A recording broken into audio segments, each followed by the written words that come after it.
Good morning, or whatever time it is where you are, and I bring a bit of optimism to this video. The last ones have been a bit of a pity party. Why me, why can't I make a candle? And I think I finally cracked it after spending what seems like several months testing waxes, buying wicks. Honestly, I think I've bought every single wick you can possibly buy. Wood wicks, linen wicks, cotton wicks, all of it. I've got wicks for everything. I've got maybe the best part of most of the waxes you can buy on the market in the UK.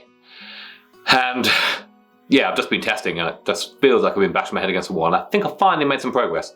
So what I've been doing is testing paraffin wax, Sasol, how do you say it? Well, that's spelled S-A-S-O-L, so Sasol. It's a highly refined paraffin wax, or mineral wax if you want to make it sound less dodgy. And it's got vegetable triglycerides. I can't say the word. Triglycerides. Anyway, it's basically a highly refined paraffin wax with vegetable wax in it, and I've been mixing that with some soy wax.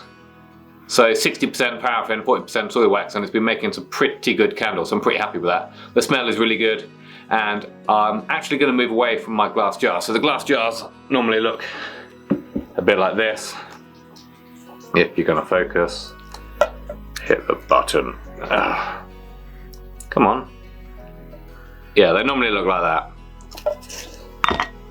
So I'm actually moving away from them, which is quite scary because that's what I've been doing from the beginning. So the last few years I've been doing all of my candles in those jars. So it does feel scary moving away from something you've been stuck to, but it has served me well.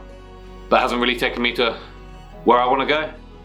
Whether it's the jars, whether they look a bit too rustic, maybe it's just me, maybe it's the marketing, maybe it's the message, maybe it's the lack of consistency, I don't know. And yeah, I'm going to be using some candle tins, so like some little paint pot tins, and they look really good. And I don't have to worry about glass adhesion. And the good thing about this wax is I've kind of realised I don't need to wait for it to cool down to get to the right temperature. I could just pour it straight in. So get it to the right temperature, add the fragrance oil, pour it. It does need a second pour, just a little bit on top, because it does sink a little bit. But even just hitting it with the heat gun seems to be perfect. So this is going to save you so much time. The amount of time I spend just waiting, get up to the temperature, add the fragrance oil, let it get down to the temperature. It just takes so long.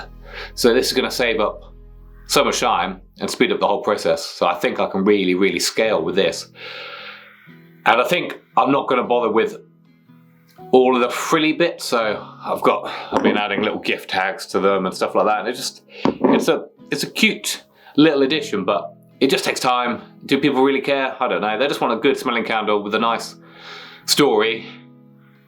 And that's it. It needs to perform well, it needs to smell good, it needs to look good. That's all it needs to do. And I think it needs to be at a decent price point. And that's what I'm going to do with these tins. And I think it's something I can finally scale without having to worry about it, because even just threading all them, I've got to do 200 at a time and then add them to the things. And then trying to get good glass adhesion, trying to get nice smooth tops in those jars, and then I've got to screw all the lids on, and then I've got to put them in a little Hessian bag, then in another box, and then a label. It's all just very time consuming. Those are the bits that take ages, and I hate doing it, so I procrastinate. So with this, I think I'm gonna just go full send, and I'm just gonna stick the tin in the box and send it to Amazon. Amazon put it in a box anyway. I'm just hoping they don't get too damaged en route. I've decided to stand like this, I don't know why. The light's quite good this way because I've got a window behind me, but it means I've got to sort of bend over, so it's probably starting to look a bit unnatural. But anyway, scale I think is the key. So when I bought that candle from St. wherever it is in Cornwall, that literally just turned up in an Amazon package with the candle in it, and that's £16. So that did get me thinking quite a lot. I could probably do something very similar with all of my candle scents and ranges, and I've got all the stickers ready and they all look really good. I'm really actually quite pleased with everything I've done. So I think this could be the next step in terms of financial freedom, scaling my little candle business, and saving time and money by not doing a lot of the faff. So yeah, let's have a little look at what I've been doing. As always, there is a relative amount of chaos here. Just from testing and getting annoyed and doing stuff. it's just been a bit of a tedious process, and it kind of, I never really know where to begin when I'm not quite there. Like I've been in limbo for so long, yeah. But now I know what I need to do. I can start getting rid of some stuff. If I'm only going to use one tin, I can get rid of all my other stuff. I think I might keep some of the jars for now and just try and sell them off. But I've got so many candle suppliers now. I don't know about you guys, but I've got best part of 30 fragrance oils that I can't use or won't use, either because they don't perform well or I just don't really like them. And yeah, I've got loads of waxes now that I don't want to use, or I can't use, or I haven't had good results with them. I've got loads of reed diffuser stuff, I've got loads of different vessels, I've got loads of different jars from the beginning. What I need to do is just start getting it all together and putting it on eBay and just start flogging it, but the thought of getting around to doing that really fills me with a lot of dread. Don't really know why. I don't think it takes too long, probably half a day just to list it all and start selling it and getting some of that money back. But yeah, that's kind of the next step really. Now I've got the product I want to do, I'm going to get them all made, get them all listed on Amazon, and then get that fully going. Really, the next step is just Amazon, make that the number one priority and scale that, because that will do sort of wonders for my business, because it's all off hands. The only issue is like it gives Amazon all the power. I would rather have a 50-50 split between that and my website, but I need to do one thing at a time. I do one thing very well. So but that's what we're going to do. We're going to nail everything to Amazon, get the SEO done, get all the keyword research done, try and rank organically. I've got a good idea in terms of really improving my images. Gonna add videos to everything, A+ content, brand story. Each candle now has got like a really good story behind it. I'm gonna do like a greenhouse one. So my dad always used to be in the greenhouse potting around, and the sort of fond memories of just watching him do stuff. It's quite nice, and he's always growing tomatoes, so I'm gonna do sort of a green tomato vine candle. And I'm just gonna have a little story about why I've designed that candle and the story behind it, and I'm sure people will find those stories relatable. Same with like the coast. I grew up on the coast. I want to do a coastal candle that smells a bit like the coast. Like I've got fond memories of going to the beach, and even now I love going to the beach. So I just want to create that kind of nostalgic memory vibe connection on a personal level and make it relatable for other people. So that's kind of where we're going with it now. So at the minute it's just getting everything made, getting everything done, and moving on. So we're going to make a few candles this morning. Going to get all these wicked.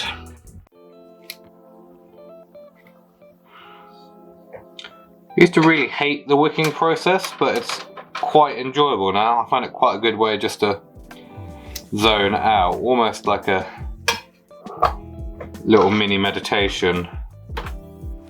And it doesn't take too long with the old gasket silicone, the old biro pen trick.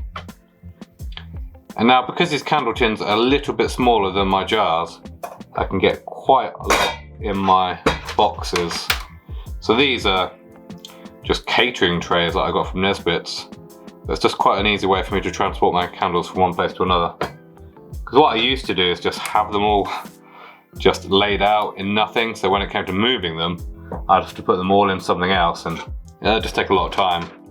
So what you want to try and do is try and make everything as efficient as possible, and try and avoid having lots of different steps. So if you can make all your candles in a tray, then you can move them all. Just little things you don't really think about, and I think I've learned a lot of these kind of things from catering. Like being a chef and doing that kind of stuff, you learn just quite a lot of common sense, especially from my old chef. So he definitely drilled into you a lot of common sense. And what I'm using here are CL wicks. These are CL12 wicks. I've been testing a lot of different wicks, like I said recently. I've got eco wicks, I've got CD wicks or Stabilo wicks, or whatever you want to call them. I've got so many different wood wicks. And I still really want to get the wood wicks to work, but they're so inconsistent. Like sometimes they burn super high and then they go super low, and then sometimes they go out. The best ones I found at the moment were from Luxury London Candle Suppliers or something, or whatever their website is. And they were like wicks that were double wicks. I had a little booster wick behind it, and they were the most consistent ones possible. But like I said, and they stayed alight as well. They didn't go out. Whereas some of the other ones, like the single ply ones, they just seem to go out after a while. The only issue is these ones were just a bit too ferocious. I think if I did a really big candle, they'd work really well. But trying to do little ones with them, it just felt like it was going to be a bit of a fire hazard because it was just so volatile. It's just so random in how it all burnt. And then I don't think people would trim them enough, or if you trim it too much, then they don't light again. I don't really understand how people can sell wood wick candles consistently and not run into a load of issues. But it's annoying because they look so cool and they make that little crackling sound, and it's just something that makes you stand out. And the other thing I've realised from buying so many fragrance oils is just some of them suck. No matter what you do, you can't get them to work. Either they're cut with, I don't know, cheaper oils, or there's something in them, they just don't work. They might work in wax melts, but I certainly can't get some of them to work in candles, which I think is what I've been trying to do for so long. And I thought maybe it's me, I thought I was doing something wrong, I thought maybe I was adding them at different temperatures. So that's what I've been doing over the last couple of months, is just trying different temperatures with different waxes and see what happens. 85 degrees, 80 degrees, 70 degrees, and then even trying 50 degrees and then pouring them. But I think some things just don't work. Some companies just make rubbish oils. Maybe not all of them, but there's certainly a selection of them. The ones I really want to work are like coastal sea scents, so like sea spray and rock salt and driftwood, and I just can't get any of them to work from anyone, no matter who I buy them from. They're just not potent enough to carry through in a candle. So that's one lesson I can share with you. Not all oils are made equally. I know I've said this before in videos, but I've truly tested that now. So if you're trying to get a certain oil to work and it just doesn't, move on. Just save yourself the headache and the pain and just move on. And then this is just an example of what one of them looks like. Come on, dude. Trying to get this thing to autofocus away from my face.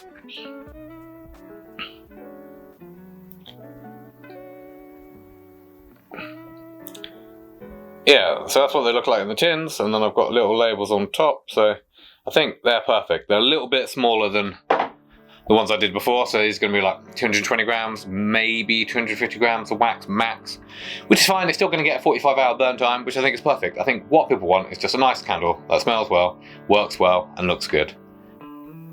If people want to buy a massive candle, then they'll just buy a massive candle. So this is going to be, I think, the perfect price point for me to churn out volume. It's enough of a treat for people that maybe don't have a lot of money, and it's not too far out of reach, and it's also looks good enough and it's got that kind of aesthetic vibe for people that got loads of money to maybe buy it as well. So I'm hoping to hit that middle ground. It's what, can't really speak at the minute.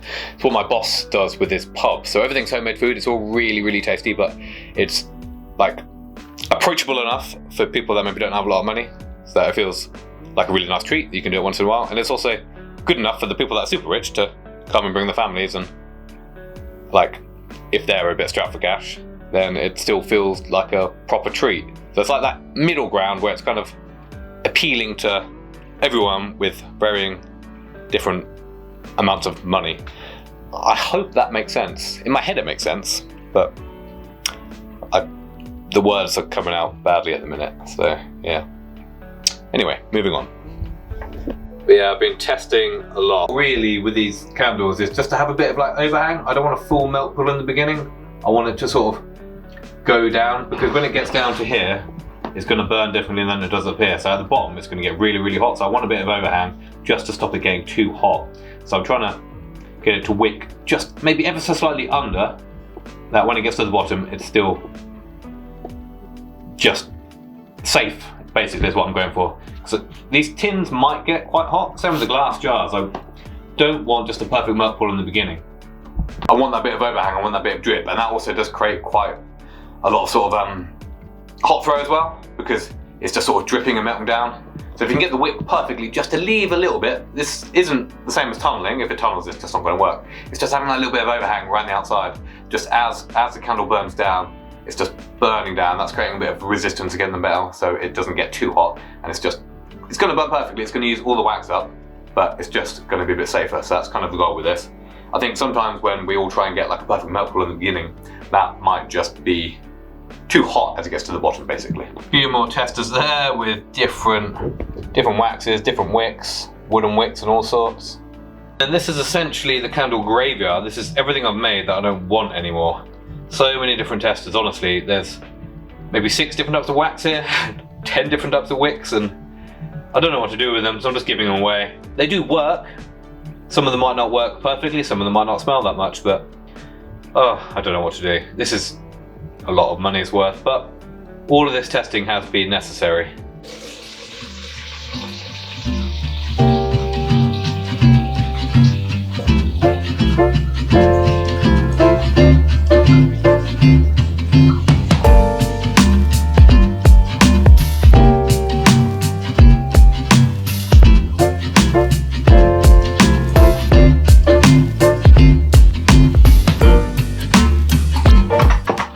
So now I've got the wax up to 85 degrees, and I never used to do that. I always felt with soy wax, the higher the temperatures, it felt like I just couldn't get like a good hot for it.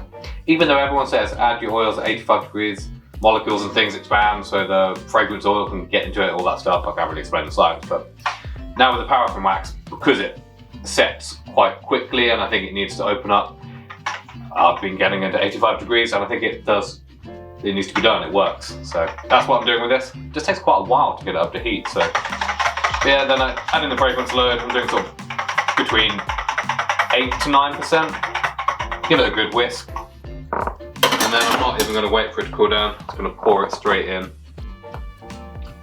which is going to save me a lot of time. And I think I need to get one of those like pancake dispenser things that you see everyone using online.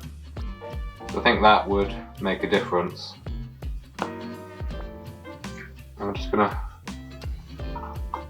pour these in. Leave a little bit of room at the top because I think I'm just gonna have to do a second pour just to get it flat, or hit it with the heat gun. We'll see how these turn out. It saves so much time not having to wait around for all these different temperatures. Just get up to temperature once and then pour it. So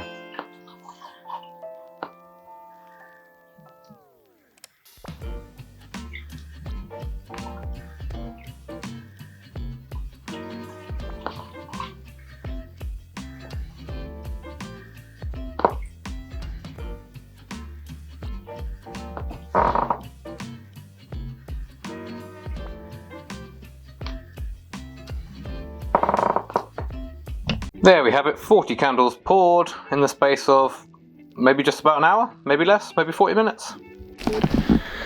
So overall I'm pretty pleased with the process. It's much easier, much quicker. It just takes a bit of time to get up to temperature, but I think this is going to speed up the process. So I just need to maybe top those up. We'll see how they set. They might set a bit, it might cool down quicker with that many together in a tin, so they might not have so many bumpy tops, but we'll see. Either way, a little bit of a heat gun or maybe a little bit of a top up, just whilst I get used to doing them in the tins. But yeah, overall, very optimistic. I think this is going to be a good step in terms of scale, offering something really good, and just as much as I wanted soy wax to work, and I'm sure a lot of you can get it to work, I think just the inconsistencies with it, certain fragrances not working with it, temperature fluctuations. Like a couple of summers ago, I had loads that just melted in the middle of the summer. At least this wax is pretty hard. It only starts melting at about, I don't know, 48, 50 degrees. So I think that will alleviate a lot of problems with those kind of things. And if you can't beat them, join them. I feel like all the big candle brands use something like this. They use parasoy or paraffin blends or just straight up paraffin. So I think this is going to be the best of both worlds, using a paraffin blend with some soy wax and a bit of vegetable wax. So I'm feeling good. Anyway, hope you've enjoyed the vlog. If you have, give it a like, subscribe to the channel. I'll see you later.